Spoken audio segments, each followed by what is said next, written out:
www.deviyoga.com। Prostate बढ़ना एक सामान्य सी बात हो गई है।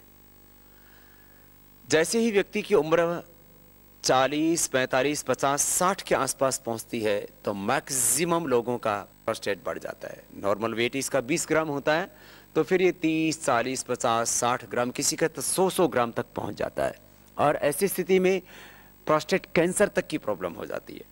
प्रोस्टेट का ऑपरेशन करते हैं तो फिर दोबारा से बढ़ जाता है। इसका स्थायी समाधान क्या है? इसका स्थायी समाधान है कपालभाति प्राणायाम।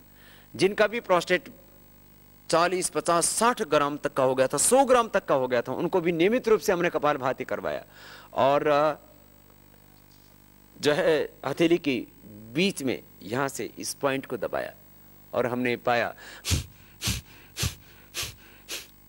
कपालभाति प्राणायाम करने से थोड़ा सा एक्यूप्रेशर करने से प्रोस्टेट 100% कंट्रोल में आ जाता है। नहीं तो प्रोस्टेट कैंसर की प्रॉब्लम हो जाती है। जब प्रोस्टेट बढ़ जाता है तो व्यक्ति को बार बार पेशाब के लिए जाना पड़ता है। दिन में भी बार बार पेशाब के लिए जाना पड़ता है। एक बार में पूरा पेशाब नहीं होता है, थोड़ा थोड़ा करके पेशाब होता रहता है। और जिनकी 50-60 साल की उम्र है, ऐसे बुजुर्गों को फिर रात को भी बार बार पेशाब के लिए उठना पड़ता है। नींद पूरी नहीं हो पाती है और बहुत तकलीफ होती है और पेशाब पर कंट्रोल नहीं हो पाता है। ऐसी परिस्थिति में फिर उनको चंद्रप्रभावटी और गोक्षरादि गुग्गुल का भी हम प्रयोग करवा देते हैं। जो चंद्रप्रभावटी और गोक्षरादि गुग्गुल ये भी जबरदस्त लाभ करते हैं प्रोस्टेट के रोग में। विषत इंदुकवटी जिनको बार बार पेशाब आता है उसके लिए बहुत अधिक लाभ करती है, तो ये भी एक एक गोली खिलाई जा सकती है। एक खास बात प्रोस्टेट के रोगियों के लिए, लौकी का जूस, 7 पत्ते तुलसी के और लगभग 5 काली मिर्च, ये मिलाकर के जब पिलाते हैं तो ये अद्भुत लाभ करता है। और मैंने तो देखा इससे प्रोस्टेट कैंसर तक भी लोगों का अच्छा हो जाता है।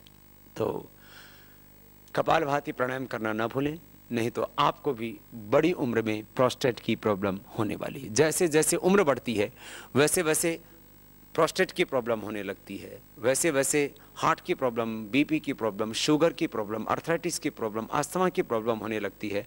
आंखें कमज़ोर हो जाती हैं, नस नाड़ियाँ कमज़ोर हो जाती हैं। लेकिन यदि आप भस्त्रिका, कपालभाति, अनुलोम विलोम, भ्रामरी, उद्गीत आदि प्राणायाम करते रहते हैं तो आप 100 साल तक स्वस्थ जीवन जीते हैं। प्रोस्टेट के लिए हमने 1-2 पर नहीं, हजारों, लाखों, करोड़ों लोगों पर कपालभाति का प्रयोग किया है और 100% कपालभाति से प्रोस्टेट की प्रॉब्लम अच्छी होती है। नक्सीर रोग, नाक से खून आना, ये बच्चों में तो शिकायत होती है, बड़ी उम्र में भी कई बार ये प्रॉब्लम होती है। और यदि सही वक्त पर हम इसका इलाज नहीं करते तो ये समस्या लगातार बनी रहती है और कई बार तो नक्सीर 15-15, 20-20 मिनट, आधा घंटे तक चलती रहती है और आधा लीटर से लेकर के 1-1 लीटर तक खून निकल जाता है। ये बहुत खतरनाक होता है। क्या करें? एलोपैथी में तो इसकी कोई दवाई नहीं है, लेकिन आयुर्वेद में और जो है प्राकृतिक चिकित्सा में ये बहुत साधारण सी बीमारी है।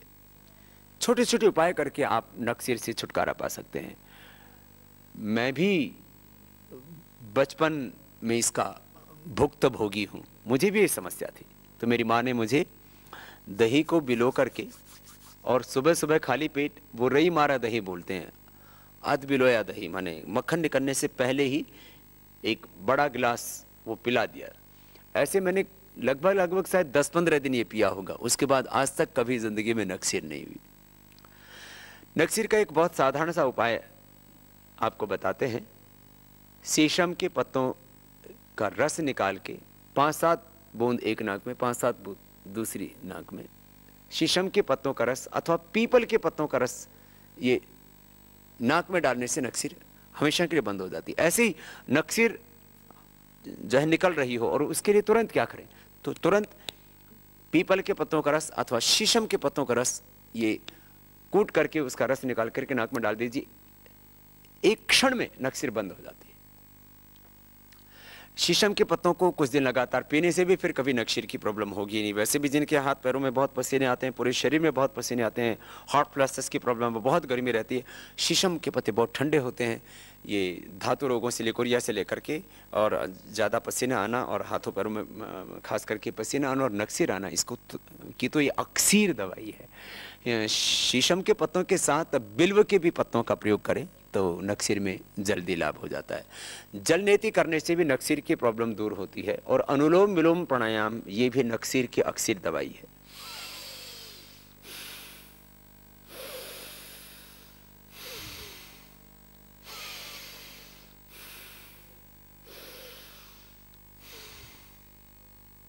और जिनको नक्सीर की प्रॉब्लम है वे गर्म चीज़ का सेवन करने से बचें, ज़्यादा नमक और ज़्यादा मीठा ना खाएं और बैंगन आदि और भी तमाम जो गर्म चीज़ें हैं, गर्म मसाले हैं, उनका कुछ दिन ज़रूर परहेज करें तो नक्सीर के रोग से आपको सदा के लिए छुटकारा मिल जाएगा। गर्भवती महिलाएं, प्रेग्नेंट लेडीज़ योग में क्या कर सकती हैं जिससे कि वो खुद भी स्वस्थ रहें और एक स्वस्थ बच्चे को वो जन्म दे सकें।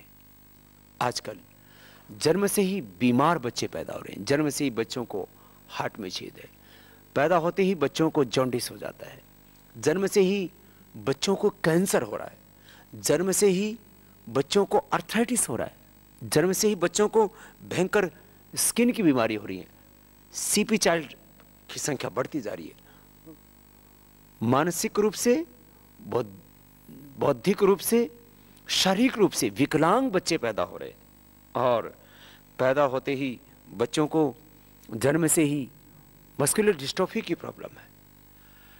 ऐसे खतरनाक रोग बच्चों को हो रहे हैं, उनके नाम सुनते ही अपने होश उड़ जाते हैं।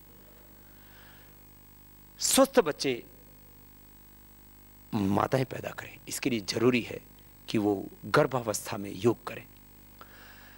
गर्भवती महिलाओं को बहुत धीमी गति से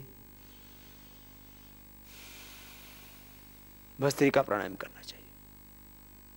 कपालभाति प्राणायाम, बाह्य प्राणायाम यह उनके लिए वर्जित है, अग्निसार क्रिया भी वर्जित है। लेकिन थायराइड की प्रॉब्लम है तो उज्जाई प्राणायाम जरूर किया करें और ये अंगूठे के नीचे थायराइड का पॉइंट भी दबा लिया करें। इससे ये प्राणायाम करेंगे, उज्जाई प्राणायाम, और ये गले का पॉइंट दबाएंगे, थायराइड का पॉइंट दबाएंगे माता बहनें, तो उनका थायराइड कंट्रोल रहेगा। क्योंकि प्रेग्नेंट अवस्था में थायराइड की दवाई लेना बहुत खतरनाक होता है बच्चे के लिए। बुखार की दवाई और इसी तरह से बीपी की दवाई, तो उज्जाई करके और ये गले का पॉइंट दबा करके, थायराइड का पॉइंट दबा करके थायराइड को कंट्रोल करें। बीपी की प्रॉब्लम हो जाती है तो मुक्तावटी एक एक गोली सुबह शाम चबा करके खा लिया करें, इससे बच्चे को कोई नुकसान नहीं होगा और आपका बीपी भी कंट्रोल रहेगा। अनुलोम विलोम प्राणायाम बहुत जरूरी है माँ का स्ट्रेस कंट्रोल करने के लिए, उसका बीपी कंट्रोल में रखने के लिए, उस माँ की मानसिक शांति के लिए, और जो है बच्चे को भी पूरा ऑक्सीजन मिले उसके लिए।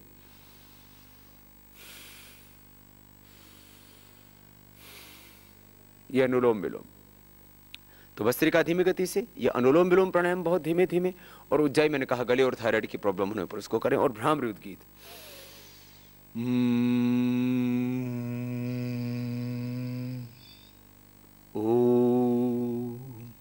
ये गर्भवती माताओं को जरूर करना चाहिए। बुखार होने पर पैरासीटामोल, क्रॉसिन और तमाम बुखार की दवाएं ना खाएं, इससे बच्चों को बहुत दिक्कत हो सकती है। आपके बच्चे विकलांग हो सकते हैं और बच्चों को पैदा होते ही डायबिटीज़ हो सकती है।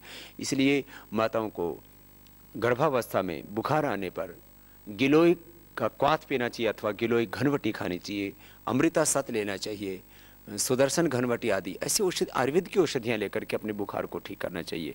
माताओं को यदि गर्भावस्था में सूजन आ जाता है तो उनको दशमूल क्वाथ बहुत थोड़ी मात्रा में, अथवा सबसे अच्छा सेफ है वह है सर्वकल्प क्वाथ या पुनर्नवा का क्वाथ। मैंने देखा जिन माताओं बहनों को बहुत सूजन की प्रॉब्लम थी, उनको पुनर्नवा और गोखरो ही थोड़ा पिला दिया, उसी से उनका जो है वो स्वेलिंग की प्रॉब्लम दूर होगी। किसी किसी लेडी को गर्भावस्था में बच्चे के रहते रहते भी ब्लीडिंग होती रहती है, उससे जच्चा और बच्चा अर्थात माँ और उसके गर्भ में पल रही संतान दोनों को खतरा पैदा हो सकता है। ऐसी अवस्था में उनको शीशम के पत्तों को पिलाया और ये पाया कि उनकी ब्लीडिंग बंद हो गई और माँ और उसकी गर्भ में पल रही संतान दोनों ही स्वस्थ रहे। ऐसे ये कुछ उपाय हैं योग के, प्राकृतिक चिकित्सा के, जो गर्भवती माताओं को जरूर अपनाने चाहिए। गर्भवती महिलाओं को प्रणव का, गायत्री का जप करना चाहिए, उनको स्वाध्याय करना चाहिए, उनको ध्यान करना चाहिए और अश्लीलता से बचना चाहिए। जो टीवी के ऊपर हम मर्डर और रैप और तमाम तरह की हिंसक और अश्लील प्रोग्राम देखते हैं, उससे बच्चों पर बचपन से ही कुसंस्कार पड़ते हैं। इसलिए जो हमारी 16 संस्कारों की पावनी परंपरा है, उसमें माताओं को जरूर दीक्षित होना चाहिए। गर्भवती महिलाएं यदि योग करेंगी तो खुद भी स्वस्थ रहेंगी और स्वस्थ बच्चों को जन्म देंगी। रामकृष्ण फिर से, दयानंद फिर से धरती पर, स्वामी विवेकानंद, भगत सिंह, चंद्रशेखर आजाद, महाराणा प्रताप, छत्रपति शिवाजी सुभाष चंद्र बोस जैसे क्रांतिकारी वीर और वीरांगनाएं, रानी चेन्नम्मा, रानी लक्ष्मीबाई जैसी वीरांगनाएं फिर से धरती पर पैदा होंगी। भूलने की बीमारी, मेमोरी लॉस की प्रॉब्लम, उम्र बढ़ने के साथ अक्सर सभी इसके शिकार हो जाते हैं। किसी किसी बच्चे की भी मेमोरी वीक होती है, उनका आईक्यू लेवल कम होता है, एकाग्रता भी कम होती है। भस्त्रिका, कपालभाति से लेकर के अनुलोम विलोम, भ्रामरी, उद्गीत, सभी ये जो प्राणायाम है ये कंसंट्रेशन को बढ़ाते हैं, आईक्यू लेवल को बढ़ाते हैं। इसलिए भस्त्रिका प्राणायाम बच्चों को भी 2 मिनट, बड़ों को 5 मिनट। कपालभाति प्राणायाम 10-15 मिनट सबको करना चाहिए। फिर हो सके तो बाह्य प्राणायाम भी कर लेना, और गले थायराइड के लिए उज्जाई प्राणायाम करे तो बहुत अच्छी बात है। नहीं तो भस्त्रिका प्राणायाम 3 से 5 मिनट, कपालभाति प्राणायाम 10 से 15 मिनट, आंखें बंद करके इसे लगातार करना। आपका कंसंट्रेशन बढ़ेगा, आईक्यू लेवल बढ़ेगा, आपकी मेमोरी अपने आप शार्प होती जाएगी। फिर अनुलोम विलोम प्राणायाम भी 10 से 15 मिनट करना। बाएं नाक से दाएं ब्रेन और दाएं नाक से बाएं ब्रेन हमारा एक्टिवेट होता है और उससे बैलेंस होता है। नासास्वरों का सीधा हमारे मस्तिष्क के साथ संबंध होता है, और जितना ऑक्सीजन ज़्यादा मिलेगा उतनी हमारी मेमोरी सेल्स एक्टिवेट होगी। इसलिए अनुलोम विलोम प्राणायाम, भ्रामरी और उद्गीत प्राणायाम का बहुत गहरा असर होता है मेमोरी लॉस के ऊपर। अर्थात आपकी बुद्धि प्रखर होगी, आप प्रज्ञावान होंगे, आप मेधावी होंगे, और ये मेमोरी लॉस की प्रॉब्लम और आगे चल करके तो ब्रेन डिमेंशिया, मस्तिष्क सिकुड़ने लगता है, और तमाम मस्तिष्क से संबंधित और नस नाड़ियों से संबंधित बहुत सी न्यूरो प्रॉब्लम्स होने लगती हैं। उनसे आप बच जाते हैं यदि आप अनुलोम विलोम प्राणायाम करते हैं।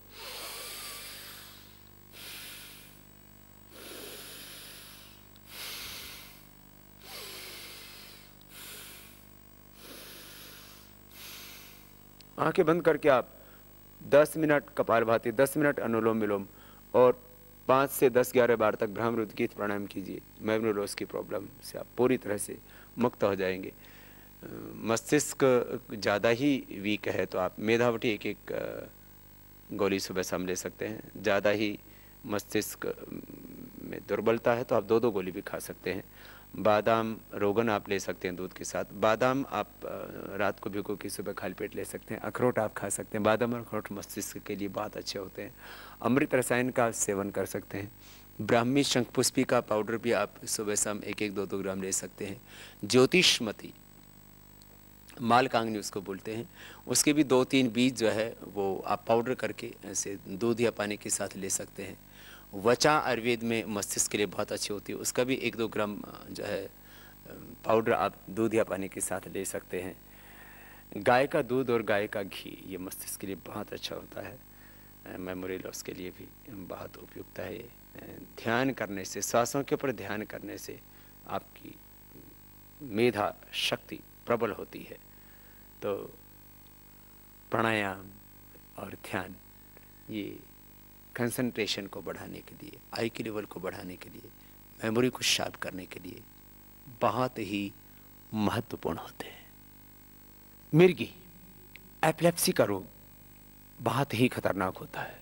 जिसको ये रोग हो जाता है वह जिंदगी में असहाय हो जाता है, पराधीन हो जाता है। गाड़ी चलाते समय, ड्राइविंग करते समय, सड़क रोड क्रॉस करते समय, अथवा कई बार ऐसे मौके होते हैं यदि वहाँ अचानक एपिलेप्सी का अटैक पड़ जाए तो व्यक्ति का जीवन ही संकट में पड़ जाता है। एलोपैथी में इसका कंट्रोल तो है लेकिन क्योर नहीं है, और लंबे समय तक एपिलेप्सी की मिर्गी की दवाई खाने से मेमोरी और डल हो जाती है, वीक हो जाती है, और फिर आदमी का दिमाग ही काम नहीं करता है। फिर आदमी सुबह से शाम तक मायूस उदास सा रहता है और उसके जीवन में डिप्रेशन आ जाता है। बहुत दिक्कतें हैं, क्या करें।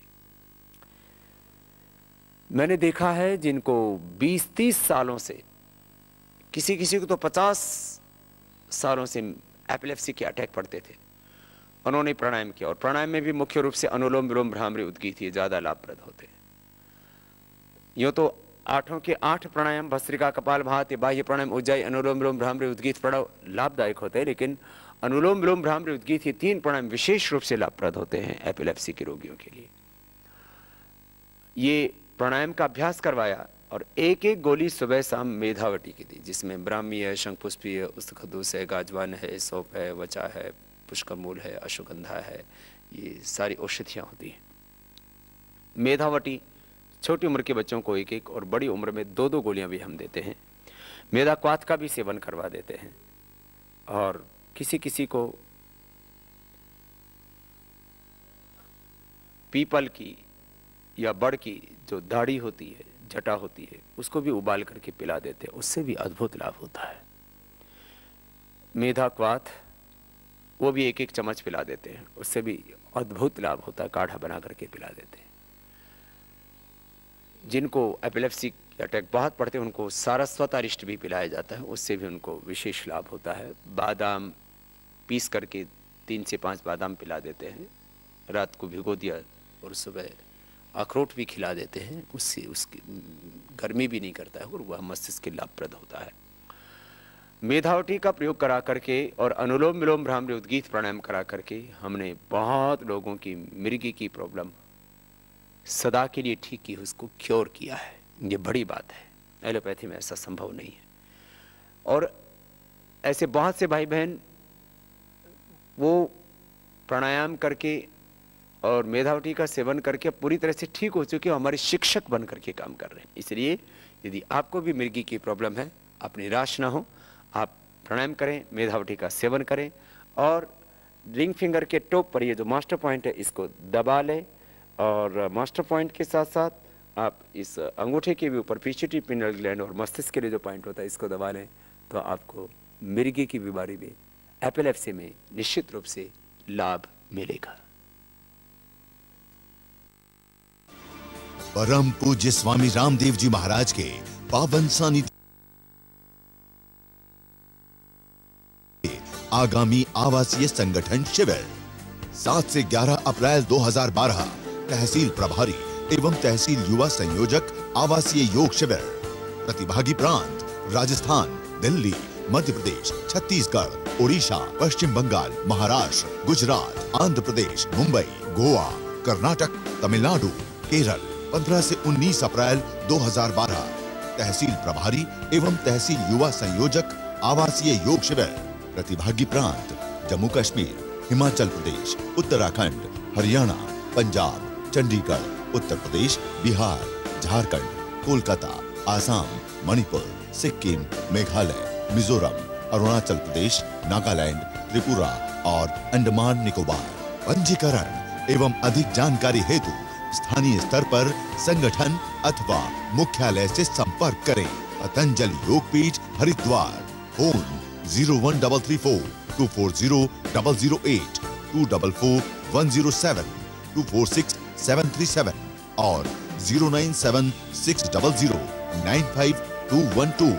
फैक्स 01334 244 805 और 240 664। Email divyyoga@rediffmail.com। Website www.divyyoga.com। Patanjali Ayurveda के सबसे अच्छे व सबसे सस्ते स्वदेशी उत्पाद पतंजलि चिकित्सालयों व आरोग्य केंद्रों के साथ साथ अब दिल्ली, हरियाणा और पंजाब के खुले बाजार में भी उपलब्ध।